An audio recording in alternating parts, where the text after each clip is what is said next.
Um, we are recording this session, so later on we can all access it. Maybe you can also even share it with the project partners, Olivier, or we can think about the second version of the webinar. So, welcome to another Europark webinar. This time a more informal and interactive one. It will be kind of a training session on how to structure a webinar and how to deliver it effectively. This training was open to the LifeEdu partners. Actually, it's an action training for them because the partners of the LifeEdu project will also have to deliver their own webinars. But the best person to quickly give us an overview about it, it's Neil.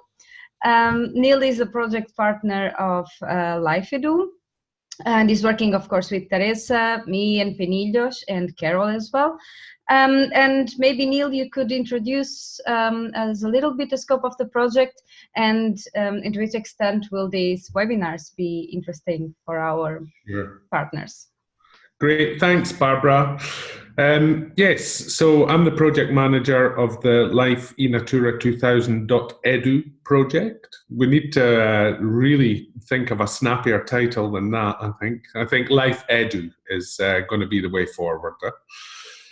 So the project started in April 2018, which already seems like an awful long time ago, but yeah, there's been a lot to prepare in developing the project, and much of 2018 was about sort of coordinating the inputs from the various partners, reviewing what was said in the original application form, and then thinking, how do we do this? So since I think there was a seminal second technical meeting in November 2018, and that gave us a very clear plan about how we should move forward. So 2019 is going to be basically about production of 3 core competence modules, which we've identified on the basis of the IUCN Global Register of Competencies for Protected Area Practitioners, and also an analysis of the nature directives. So basically, what is it that Natura 2000 managers need to be able to do? So this year we're working in 3 core competence modules, developing those. Europark is leading one, and that will be for the rest of Europe. Fungobi is leading another one, which will be for Spanish participants, and ProPark is leading the other core competence module. Again, that'll be for about 20 people from Romania. But there's also a much wider audience that we're looking to attract and involve in the project. And webinars will be one of our tools that we will use. We'll use them to discuss basically real-life situational problems, challenges that Natura 2000 site managers are facing. And it's the project targets Natura 2000 site managers, but of course it's open to all types of protected area managers. And in fact, we have made it a sort of principle within the project. We have a target of 10%, so there will be private landowners, there will be rangers, there'll be staff working in park authorities, so many different types of Natura 2000 site manager and protected area practitioners involved. The project pursues a blended learning approach, so and that was always the concept of the project from the start. So we will have a mix of face-to-face events, such as a workshop, each of the core competence module, Spain, Romania, and the rest of Europe, which will be hosted by Kullaberg, Elena, in Sweden. One workshop each, and then there will also be a summer school, which Tessa and Thomas is here from TESAF, and that's being organised for April 2020. So the main delivery phase starts from roughly March 2020 and will continue until probably just after the summer. But maybe I should say as well that this is a life preparatory project. So the intention is very much to see what types of tools work best in different situations, in different contexts. And that's why we need as much feedback as possible from not only the participants to the project, but this wider audience of people that will be able to join in and use the project's resources as well. So that gives you a bit of a flavour about the project, I hope. And happy to answer any questions, of course. Thank you very much, Neil. So we have an overview of the project and how are we using these webinars for. So each one of the partners that is training, that is giving the training, we will use webinars as a way to provide new information. But also our sections are really welcome to organize webinars, and today we have Anita who will also share her experience with us. It's a pity no one else from other Europark sections are here because I want them also to organize webinars. Well, but what we are going to do now, I will just give you some brief introduction about webinars, then we will hear from Anita and we'll look at the technical components of a webinar. Meanwhile, I've seen that Tommaso has just arrived. Welcome, Tommaso. You haven't lost much so far, so we will start now with the presentation. I will share my screen with you. I find it. Share. And please just feel free to make any question whenever you need, okay? So whenever a question pops into your head, just stop me, raise your hand, or activate your microphone.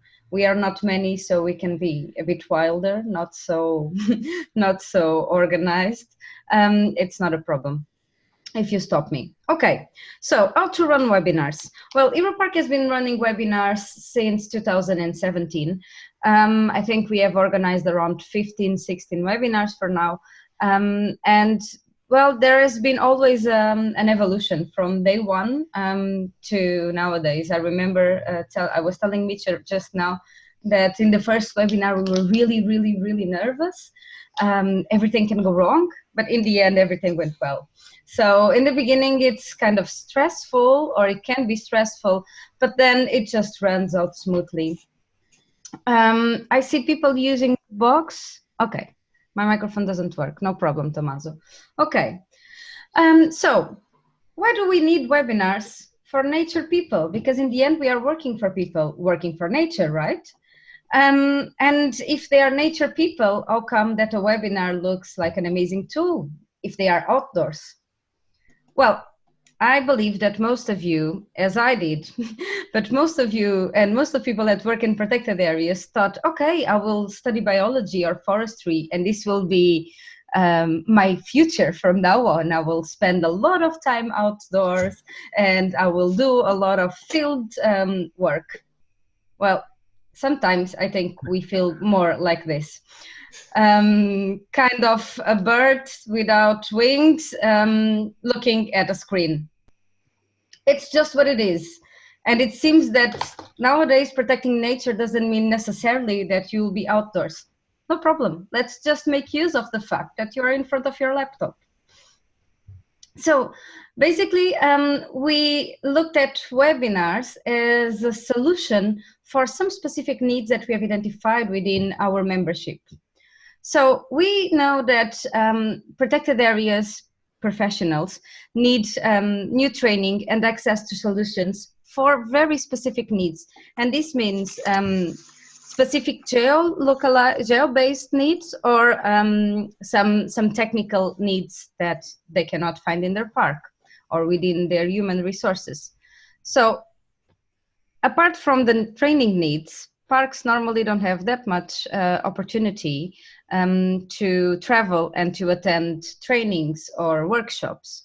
And we have seen this also in the workshops that we organize. Sometimes it's hard to have a lot of people involved. Or even if the organization has the capacity to send 1 or 2 representatives, there is the other 30 who unfortunately cannot join. So having a solution that could reach a wider number of people inside the same organization was also one of the needs we identified. On the other hand, Europark is a network for international cooperation. So to reach wider audiences, either inside and outside the network, is our work in communications, or part of an important work in the communications department. And finally, there is also the need to increase the feeling of belonging to the Europark family, to the network. So that's why we consider that webinars could be a good bet. Also making the use of new technologies that kind of excites people. A new technology, it's always fun to experiment. So basically, we see webinars as a solution because they are really accessible. The price we pay for the software, it's not really high per month. It's very cost efficient because everyone can join from every place. It's really broad. So we have had people participating in webinars that were joining us from Colombia, from the US, from Australia, from India. So we have had people from all over the world, not necessarily Europe, actually. And some of them are not even, many of them are not even our members, the ones that attend our webinars. They can be really diverse. This means we can cover as many topics as we want and give it as many perspectives, or from as many perspectives as we think could be more interesting. And of course, it's fun in the end, because we spend so much time in front of our laptops, like actually seeing a human face talking to us and having the capacity to come together, and to feel and to share your ideas and your opinions. I think it's a very wise use of your time, of our time in front of a laptop. So I will stop my presentation for now. Let's go back to the conference mode. And I would like to ask Anita. Anita, can you please explain us, when did you start doing your webinars? And what have been the outcomes so far for you? I think, first of all, go back to why we started doing webinars. It was probably about 4 or 5 years ago. Prior to that, EIA, the section, used to run seminars and workshops and things like that, and would regularly have 50 to 70 people attending. Numbers started to fall off, and that was all linked to austerity, budgets being cut drastically, and we thought about how we could carry on delivering useful information sharing, training, some of the purposes of the section to our members, which is when we came up with the idea of webinars. We've upped that up more recently, the number of webinars we do, and the numbers vary depending on the subject matter. Sometimes it's just 12 people. We've got one next week and we've already got 61 people signed up for it. So it varies a lot with numbers. And like you, most of the participants are from the UK, but we get people from all over the world listening. I recently did some analysis of the people signing up, and it's really very broad. It's not only our members, it's people from government agencies, it's from private consultants, it's all sorts of people are signing up to the webinars. Some of the things that, I took it over 2 years ago. Before that, Richard had been running them. Some of the things I've learned about sort of subject matter, it needs to be very practical. Some of the more general subjects are less popular. So things like managing wildfires and peatland restoration in certain areas, you get lots of people signing up. So it's trying to target very practical things that fulfill the needs of the audience, really. And it's a great way of getting over cutting edge techniques and almost doing a series. I'm working with several people running life projects because it's a good way for them to disseminate. So you have maybe 3 or 4 webinars a year which update, you know, where their progress is making on something quite cutting edge. The other thing I think that we do, which is quite important, is we have a channel on Vimeo, which is a hosting, and we record them all and put them on Vimeo. And again, we're getting, some of them have been looked at over 100 times by various people. So I think that's quite important to do something like that. Lessons learned that I've learned, or maybe challenges, are the technology. Yeah, like you, the first webinar I did was terrifying. Technical challenges, a lot of people struggle because of firewalls, particularly government agencies. And I've had one experience where the presenter in the middle of nowhere had poor bandwidth, couldn't do the presentations. You know, they were talking and their PowerPoint slides were, you know, six pictures behind. So there's quite a lot of challenges. And I think my advice to anybody starting webinars is practice, do tests before you start. I always do a test with the people doing it so that they feel comfortable and we can pick up any challenges beforehand. Yes, that's a very good practice, Anita. We always also do a test webinar, but it has happened that we have done the test on a Tuesday, the webinar it's on a Thursday, and on a Thursday everything changed. Yeah. So that can also happen, and it's okay. I mean, also I feel I was always very, very stressed in the beginning if something was wrong or if a speaker was not really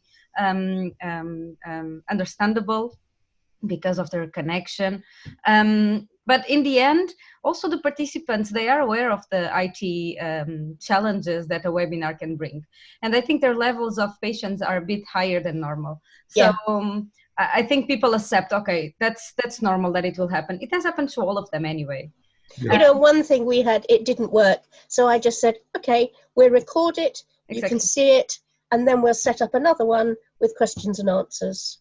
You know, so you find ways around it because you've got that flexibility. And they're a really flexible tool. You know, I'm really sold on them now. I think they're great.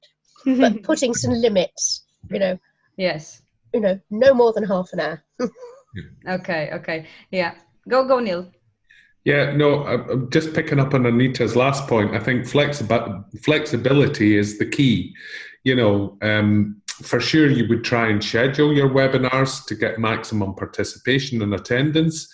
But then, as Anita says, you can always rerun them, or it's hugely popular, or they're recorded so more people can view them later.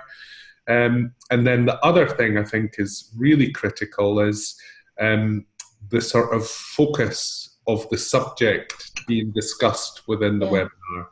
And as long as that has a practical application for the participants to the webinar, it's something which they are interested in or they want to hear people's experience about, that's super important. So yeah, the webinar should be demand-led, actually. Yeah. You know, and I think that's really important.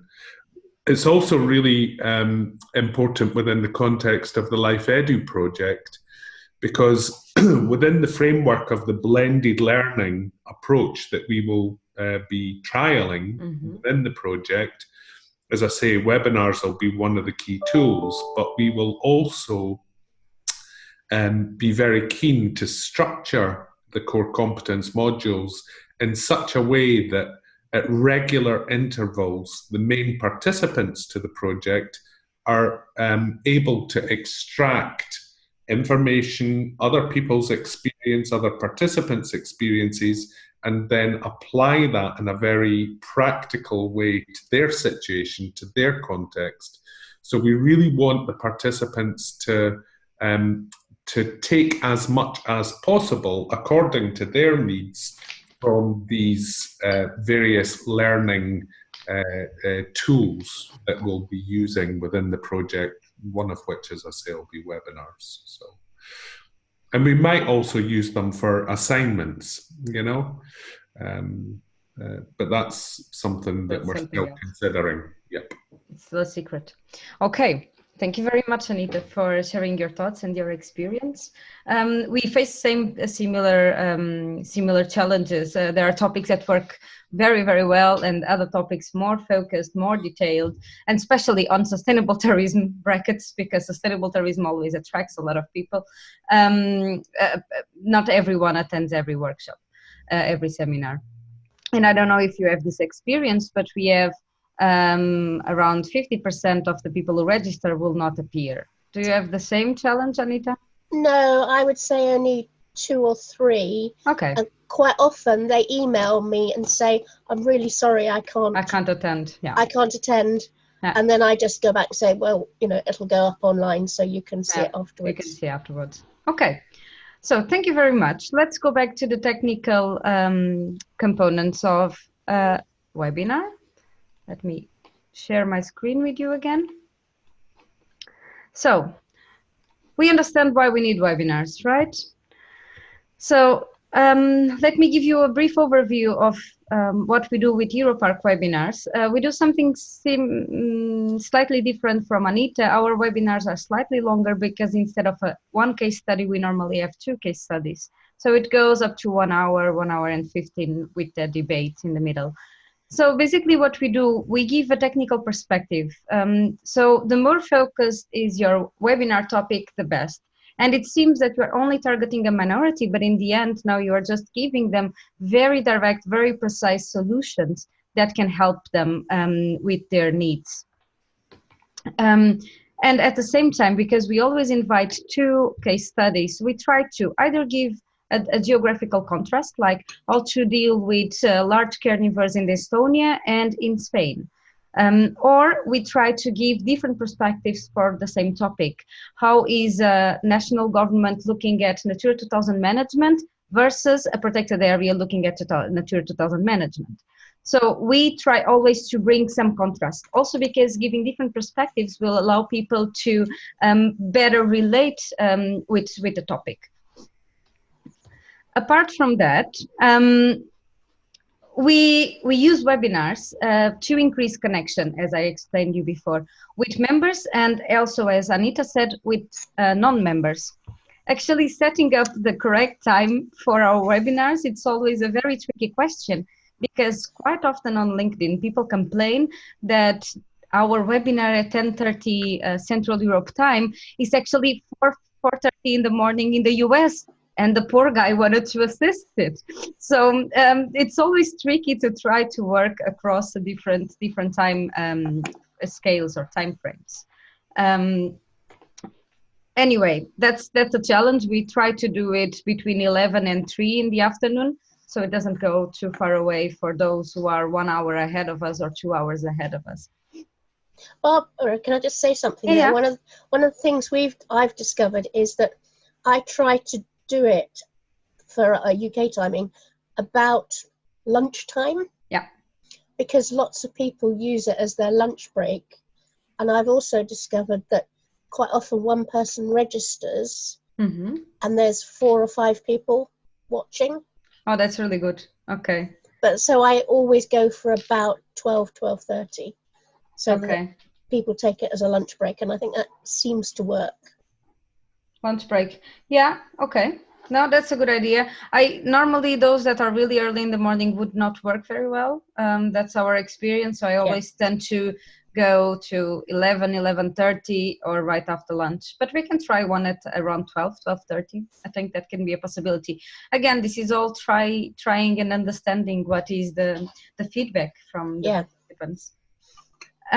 So in fact, we are able to reach new audiences, and especially, as Anita mentioned, webinars are a very interesting tool to share project updates, but also the outcomes of the projects or even any publication that the presenters or even Europark has produced. Then normally we have around 85 participants per webinar. This is an average. So we have had, I think the lowest attendance was around 55, 60 people, and the highest was over 200. But the average will be between 70 and 100. It's always spending towards that. There is a question coming. Let me see. Okay. Any suggestion of the EU officers for in terms of terminology? Okay, Stephanie, I don't think I totally understand your question. EU officers for webinars. Okay. Yeah, I'll answer your question later. Let's just look at the end of the presentation. So, apart from that, webinars actually give us a big window and a wide outreach on social media. And it's amazing the number of people we can reach out just with a webinar announcement. Apart from that, we always send a direct email marketing that then people forward and forward. And one of the most rewarding emails that we have received was actually from the European Commission. So Lady Françoise was very kind and forwarded the invitation for the webinar to all people from the DG Environment. Many of them, we have their direct email addresses, so we have a direct contact with them. Nonetheless, Françoise sent the email to everyone, and then René decided to just drop us an email saying, oh, I love the advertisement of the announcement of your next webinar. And probably none of these people in the European Commission have had the chance to attend. Also, brackets, because they have very secured networks, and most of them, they are not able to connect with any kind of software, only the software that they are using there. So once we have invited a person from the European Commission to present a case study, and he was invited to come to our office in Brussels because it was not possible to connect from the European Commission. Anyway, still, they haven't attended, but this has reached them. So webinars have also this very powerful benefit that is, even if people haven't joined it and haven't benefited from it, they have heard about it. And they have just marked it in their head, even at a subconscious level. So we are really working to be on the top of mind of people that work for nature in protected areas.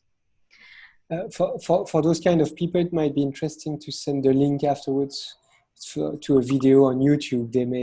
They may have access to YouTube or to whatever. It would be interesting to ask them where we should store our videos, because then we can certainly, it's our priority audience, these guys at DG Envy. Well, it depends on the topics. In some of the topics, they are priority audience, of course, but in many other topics, what we are sharing is too detail focused. Yeah. But yeah, absolutely. And we always share the YouTube link with those who have registered for the webinar, not necessarily, for example, this list of people from the European Commission that we don't really, we didn't even know that they have received this information if René wouldn't have sent me this email. Yeah, so with a lot of them, it's hard to track.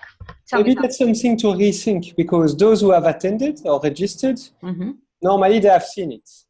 So having the link may be more interesting to those who did not registered for whatever reason. So putting it in a newsletter or in a direct email, or just food for thought. Yeah, yeah. We normally include it in the other newsletters and share it on social media, but we can consider it. And we send it to everyone who registered, because you'll see later on, we have only around 50% of attendance from those who registered. Okay. So there's a lot of people who in the end cannot make it, or they don't receive the link correctly, or something happened, so they don't join it.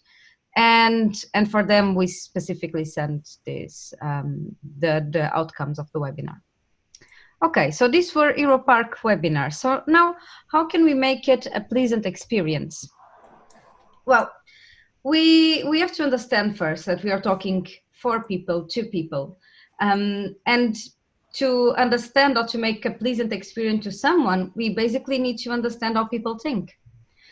So we can say that we have two sides: our social, creative, and more fantastic eye, and a more technical and intelligent or more mathematic brain.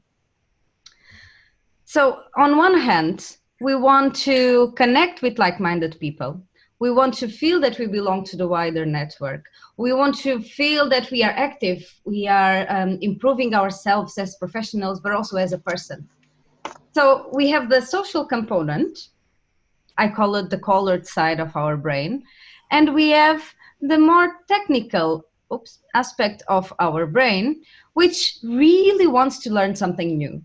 And has a specific need and needs to answer to a problem in this protected area. And is also very interested in sharing the knowledge that he holds on this topic. So I see a webinar on marine protected areas, and I'm a marine protected area specialist. Why shouldn't I be there? So there is a lot of the technical intelligence that is also one of the main ones deciding either I'm registering and attending this webinar or not. So we have to think, if you want to create a pleasant experience, we have always to consider these two sides, these two dimensions of people.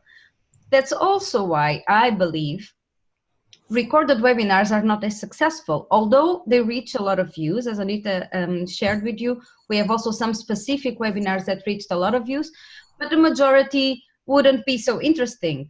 And why is that? Can someone guess? Why do you think people don't really see or watch them later on? Unless they are really, really, really, really excited or really into the topic and want really to grasp this technical knowledge, they won't do it. Because it's missing the social component. It's no longer live, it's no longer sexy. It's no longer interesting for me to go and to share and to be with others. Because the interaction is limited. Exactly, Tommaso. Okay, so having this in mind, how have we structured our webinars? We basically divided in 3 parts. An introduction, normally done by the facilitator.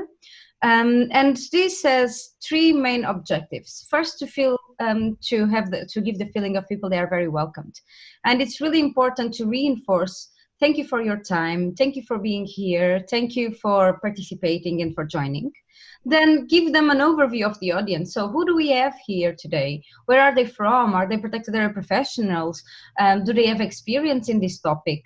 So try to frame well the audience so that they can feel they are part of this big group of people from across the globe who is sharing this moment. It's all about sharing the same moment at the same time with the same people. And of course, also introducing the technicalities. So what should I do? What are the views available in this software? Can I use the chat box or not? How can I raise a hand to make a question? So all the technicalities. This takes around 5 minutes to just give a brief introduction. Then the second component is a technical component, of course. So we have chosen a very specific topic within protected area management. We invite normally an expert, sometimes from Europark, sometimes from Europark Network. So someone who can briefly give, set up the context. Where are we standing in this topic? And for this person, normally we give them 7 up to 10 minutes maximum to explain what is the state of art in this specific subject. And then we have always invited 2 case studies, again, to see these different perspectives. We cannot forget that we are talking for a willing to learn mind, right? But we are also talking to the social mind. So there is also a social component in each webinar, and this is a final debate where everyone is asked to interact. Sometimes we even break it up between case study presenters and do a round of questions for the first case study presenter right after he presents, so we can keep people active and interacting. And of course, the chat is also a very important tool, because people just spontaneously by themselves, they start using, sharing links and exchanging ideas. So we are working for a technical eye and a social eye. And what we have found out throughout this 1.5 years that we have been using webinars is that video share highly increases the social component. So before we had different software, we could only hear the voice of people and see their presentation. So there was not really a human dimension. And if in the beginning we had a big a big curve of people interested because it was really exciting and new, then we kind of slightly saw it coming down. So that's also why we decided, now let's try a different method. Let's try with video share, so we can go to the mode where we can see all the cameras, and we can indeed see 100 cameras at the same time with this software. And with these, people feel much more present in the moment. And with this, we have also started a different style. So instead of just giving 15 minutes to each case study presenter to introduce their presentation, we have designed it a bit differently. So we agree previously with the case study what are the questions that will frame them, and the expert or the person who is introducing will kind of guide the presentation with questions.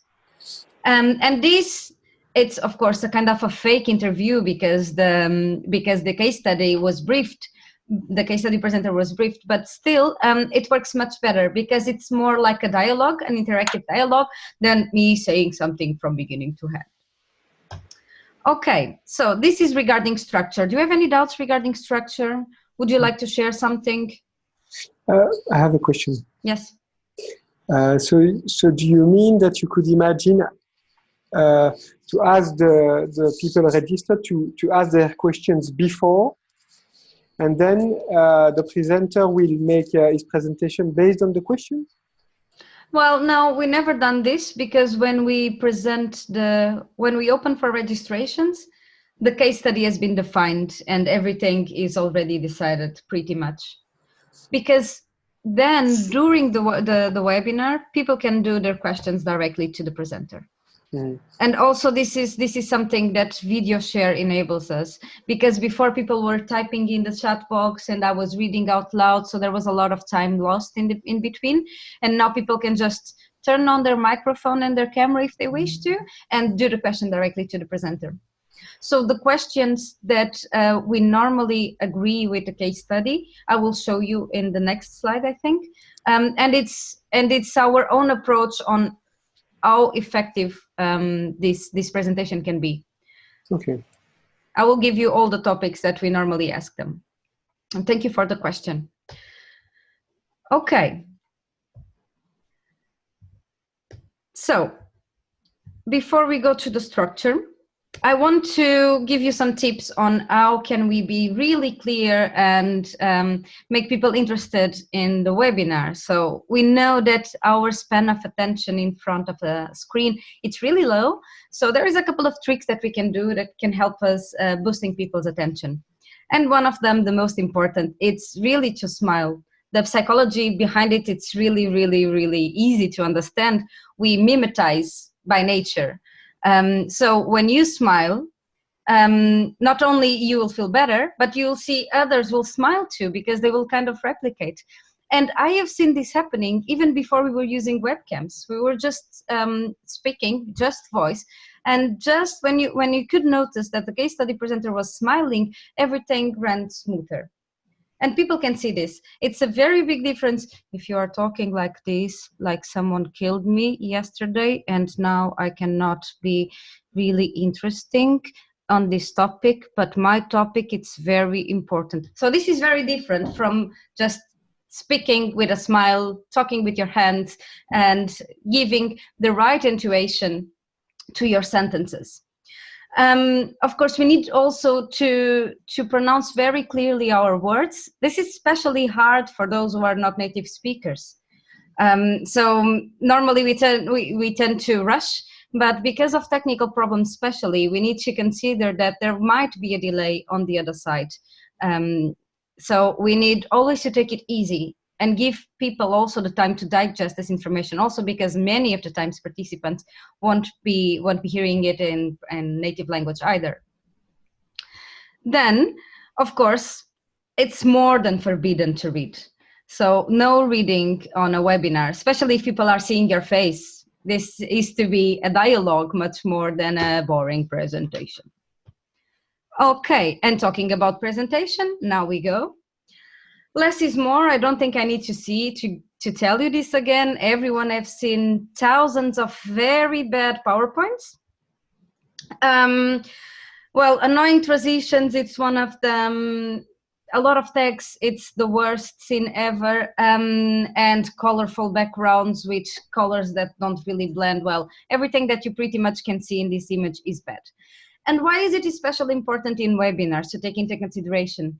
Because while I'm talking, I'm using text, I'm using linguistics.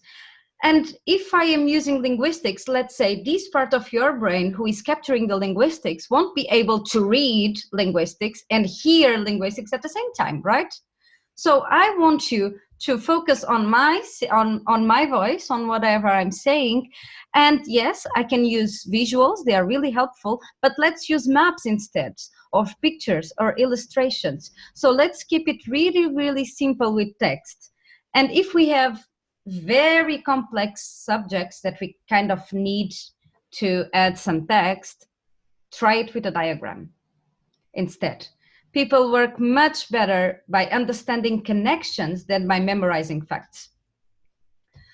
But again, be aware of the complexity of your graphics, because I mean, this might not be readable, right? This might take too long, and again, your linguistics brain is totally focused now on the scheme, on the graphic displayed. So use very few text, but use text, do use text, like I've been using text in my presentation. It's just that I'm using as few as possible and just for the very special and important things. Okay, and then here is your list, Olivier. Go straight to the point. And this is especially important. These 5 questions are especially important when you have to brief your case study presenters. So as Anita said in the beginning, the more focus is your topic, the best. So we will kind of choose case studies that could give us a very good overview of what was the problem and what was the solution implemented. If I am a park people and I am not working outdoors and I'm working inside, I still want to learn what's going on outside and how can I better do my conservation work. So, questions to frame the presentations of your speakers. What was the problem? Ask them to give some context, maybe to show some maps, some image that can show around the environment. Which solutions were found and by whom? Normally by the organization that the presenter is representing. Then how were they implemented? What were the challenges during its implementation? Then which are the results? And finally, what comes next? So you see, Olivier, this is pretty much the order that we always give to our case study presenters. Of course, this will depend on the topic they are presenting, on the specificity of its case study, but the overview is this: understanding what happened, what was the solution, what were the challenges, and then where are we heading to? Yeah, so that's very useful for a technical focused presentation. But that's very useful. So. Good. Okay, and then finally, another tip is to use humor, of course. I mean, we are social beings and we like to interact, and we can use humor, like very simple images, just to break the ice or to make people breathe in between presentation. Okay, so what's next? I'm right in the end. Let's just look at the pitfalls and the benefits of organizing a webinar. And the first thing I have to tell you that was kind of disappointing to find out was that commitment was really low.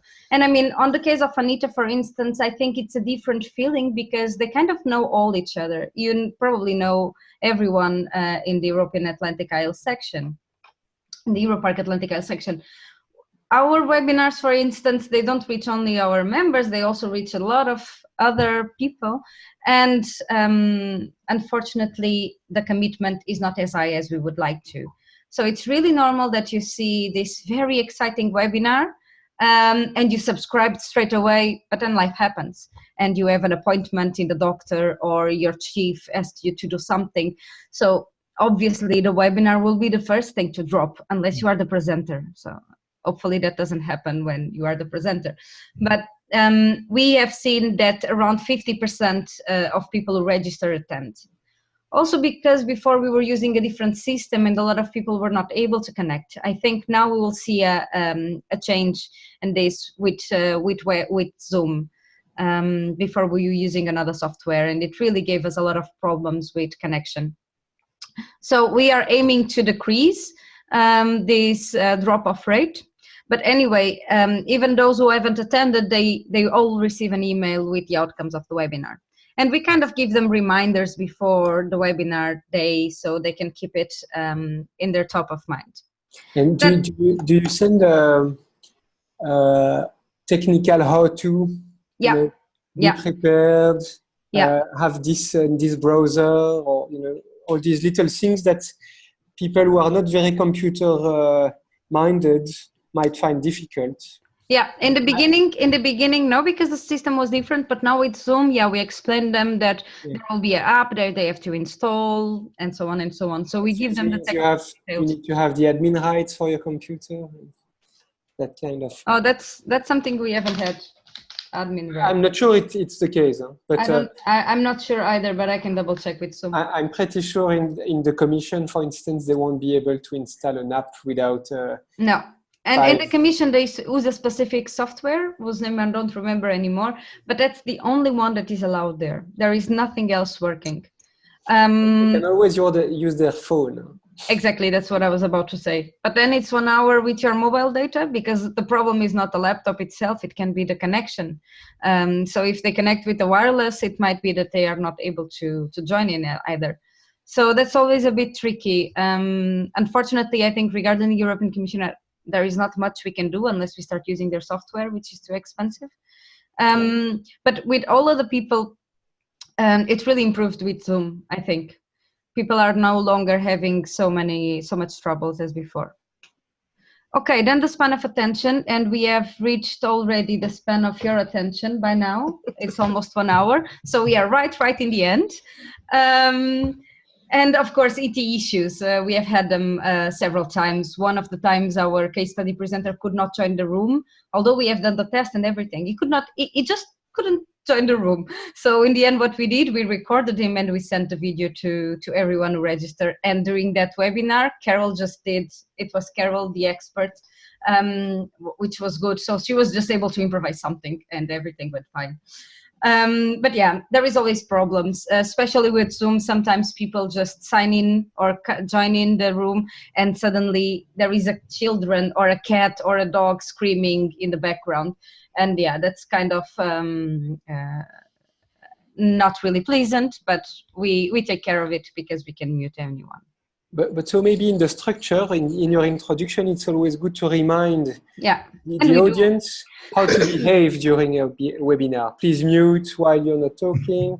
That's the basis. Yeah, I know. And we always do it. Once I had to kick off a person from the room because the guy was just, I think there were kids in his computer, and the guy was just turning on his audio every time I put it. I muted him and he was not even hearing it. So sometimes you just need to expel someone from the room. Yeah, but those kind of technicalities, I explain them and I explain them how they can raise questions and how to use everything. So yeah, they are briefed, but still problems happen and it's okay. Yeah. Go, Neil. And I think the important thing is to always remember when you're trying something for the first time, either as a participant or if you're organizing a webinar, it doesn't need to be perfect. Yeah. You know, so you can try and you learn from your mistakes, and the more you do, the more experience you gain. So, you know, I think that's a really important point. Yeah. You know, you don't necessarily need to aim for perfection. I mean, the last webinar we have had, one of the presenters was at the airport. So every now and then we would hear, please, visitors for the flight, go to platform. Really, every 5 minutes. Can you imagine this? So in the end, everyone was just laughing of it, of course, making fun of it. But it was not so fun because there was like this woman speaking out loud. It makes it memorable. But it means that this is really flexible. We can do it from elsewhere, from all over. then, of course, the good sides of it, it can be live or recorded, and you have spoken about this already. Although it's not so successful that people see it online. It boosts international cooperation. It really does. And that's actually our core business at the Europark. It's to boost international cooperation for protected area professionals. But still, it's to make people come together to exchange experience. So this really helps. Gives a very detailed and practical solution, and creates clusters of people interested in the same topic. And these clusters works on two ways. It works on, in one hand, for us to know who is interested in the topic of health in protected areas. So we have already created different lists of people who have different interests based on the webinars they have attended. So it gives a good insight for the organization, but it also creates clusters for them, because many of them have seen each other somewhere, and then they re-see each other on the webinar, and this kind of brings people closer and closer, and maybe working together in a future project. And last but not least, it really activates the network. And that's one of our communication goals as well, as I told you in the beginning, to bring people closer.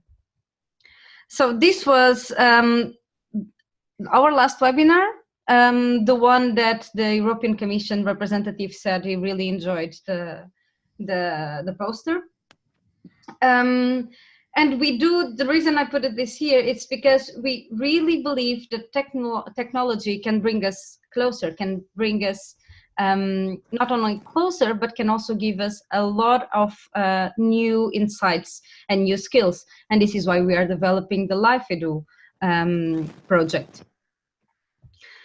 So I am done with the technical explanation. My question for you is, when is your next webinar? And let me know your questions. Barbara, I have a question. It's maybe for you or Anita. Mm-hmm. Have you ever had feedback from people that have been a participant to a webinar and said, this is just really not for me? You know? I mean, I guess the only thing they would do is not join another future webinar if that's how they felt. But have you had any sort of feedback about that? I don't know if it's out of politeness or not, but normally people used to go away or go out of the room saying, thank you very much for organizing this. This was amazing. It was really good. Please do it again. Negative comments, I didn't really receive them. I received a lot of comments regarding technicalities, don't get me wrong, like I was not able to join the room, this is not working, blah, blah, blah, blah, blah.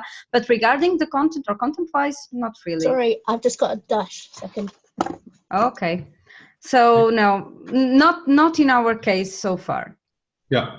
Actually, people are like interested in giving contribution to the topic and to send more information and to ask for more info. Yeah.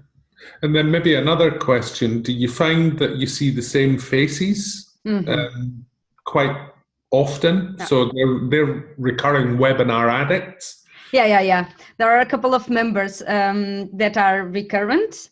Then also because we have repeated the topics already, you also see repeated people for the repeated topics. People who attended health will continue attending health.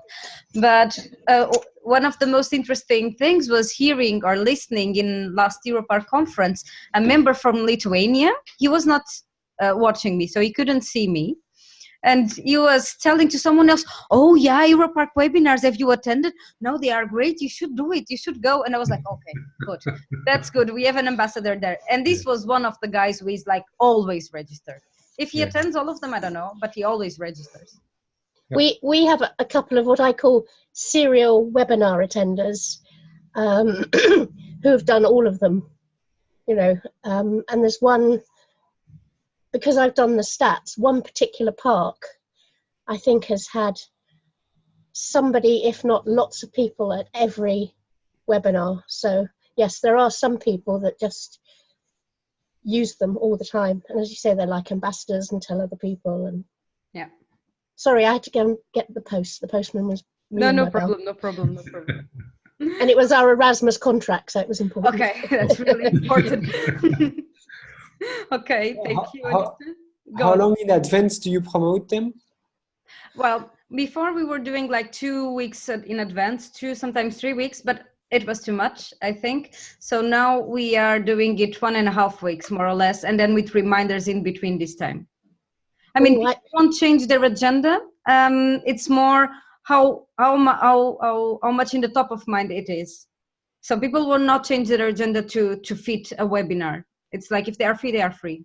So it's not a problem. But maybe Anita has a different experience. Yes, I would. The longer lead in, the better, I find. And I will, in an ideal world, do it 3 months beforehand, which gives me, 3, 4, 5 opportunities to reinforce it. It means other people pick it up and share it. It just helps broaden the audience, if you like, and the people knowing about it. People are on holiday, they don't read an email, so the next month they might be in the office and they see it. So my instinct is the longer lead in, the better. Okay, well, you see different experiences and different approaches. I like the urgency of it, but we can also try to do it with more time in advance. What I found out was the ones that we promoted more in advance, they got really many more registrations, but this doesn't mean more attendance. Yeah. So that's why I like to play with the urgent factor, because, okay, I've registered for a webinar that I know will be in 1.5 or in 2 weeks' time. And it's more on the top of the minds. So different ways of doing it. Teresa, you had also a question. Yeah. How do you deal with when a speaker goes longer and longer than the time that you have scheduled for him? And do you rehearse with him? Or yes. Or do you control the number of slides he's going to show? Or how do you do this? How do you deal with this before, but also once you are dinner, and then you have, I don't know, interrupt or what? Yeah. So basically, it's very important the tests beforehand, so we can see their presentations, or at least give them very clear recommendations on how to do it.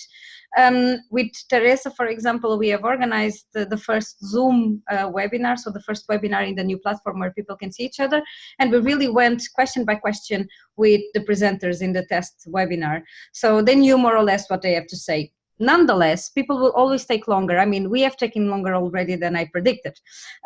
So the most, I think, effective way is to kindly stop them or direct the questions towards the end of his presentation. So maybe doing a small break in between and very politely saying, well, we need to go to the next part of the webinar. So maybe if you can just explain it very briefly. However, for example, in the last webinar again, the guy that was in the airport, I couldn't stop him. I mean, he was almost not breathing. So it was just, and this is very hard to stop. In the end, the webinar was a bit longer than the normal. It can happen. My advice is always a very good brief and go through the questions and see how people react. So make people answering during the test webinar, so you can see how much time do you think they will take to give their presentation. Yeah, I think that's a really important point. That the webinars are intended to be interactive and dynamic, but they also need to be controlled. And I think that's where the role of the facilitator comes really to the fore, so that the facilitator should try and enable as many contributions, as many questions, and stimulate the discussion. But the time needs to be managed. So, it's a bit of but we have all seen, not only webinars, but also direct seminars. It's really hard to stop people. Very hard, especially if the people who are talking are authorities or someone important. And then it's not so easy to stop them. No, especially in a presentation, because here I can just turn on my micro and stop them. But in a presentation, it's really hard. Really hard. And then and this is why sometimes when we have 2 case studies, I don't like so much, in the sense that then the second one, you are like a kind of in a rush. Yeah. One took longer. And then, so... That's also why I think we can also try a different approach. Instead of having one case study and another case study, having a common question for 2 case studies to answer. Yeah. So you give, so, oh, Teresa, what do you think about this? Oh, Neil, what do you think about this? Yeah. So I think we will try this this method the next time. So there is no one, the second case study doesn't feel like he was prejudiced by it. Second issues, or do we say second Huh? issues? Do we say Yeah. second issues? Yeah. Yeah. I think you also have to be a bit tyrannical, if I'm honest. You know, Yeah, like with speakers, exactly. you just have to Yeah. say cut, or you know, you've got Yeah. 2 minutes. Yeah. Many ways, and Straight to the point. we've all had bad, you know, speakers that go on, and I could relate a very appalling story, but at a bar sometime. But yeah, you have to be harsh, I'm afraid. Yeah.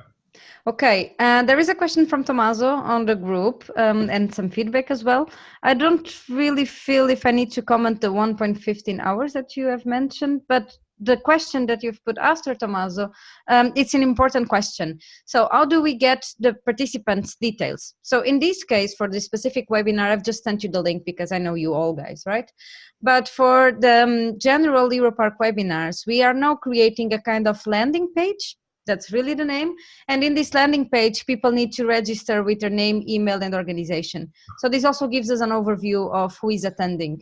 And then based on that registration form, they will receive an automatic email with the Zoom link to sign in.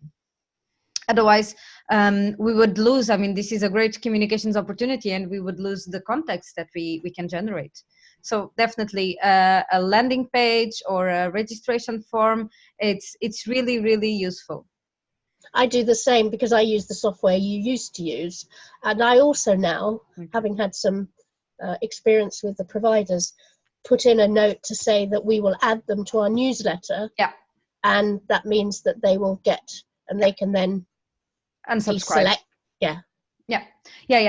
In the landing page, we normally have this GDPR normal thing, just saying you'll be added to all our communication channels, and that's it. Okay. Barbara, any Zoom tutorials you can recommend? Okay. I've never looked at it, Elena. Zoom tutorials. They organize also their own webinars on how to run webinar. And actually Zoom specifically, they have this version that you're seeing, and they have also the Zoom webinar version. But we don't like it because people cannot see the participants list. And I like that people can see who is in the list and whose friends are present in the room today. Because people do that, huh? People just scroll down and see who is there from the people they know. And then they start, hey, hello, Fernando, so long that I haven't seen you. Zoom tutorials, I can take a look, but I find the application really straightforward and easy to use. So if you are interested, I can try to send you some events coming, but yeah, let me know if you have a specific question in mind that we can help you with. Okay. So meanwhile, it's almost 5 minutes for our time limit. Are we all set? Do you have any questions, any comments you'd like to add? Oh, there is Europark Federation join. Oh, Puertas, Javier. Welcome. Okay, right in the end. So if there are no more questions, we'll see us again soon in another Europark webinar. Meanwhile, Anita, you have a webinar in the beginning of September. You want to promote it? Yes, it's next Thursday at 12 o'clock, and it's about peatland restoration. So you can sign up via the Europark Atlantic Isles website.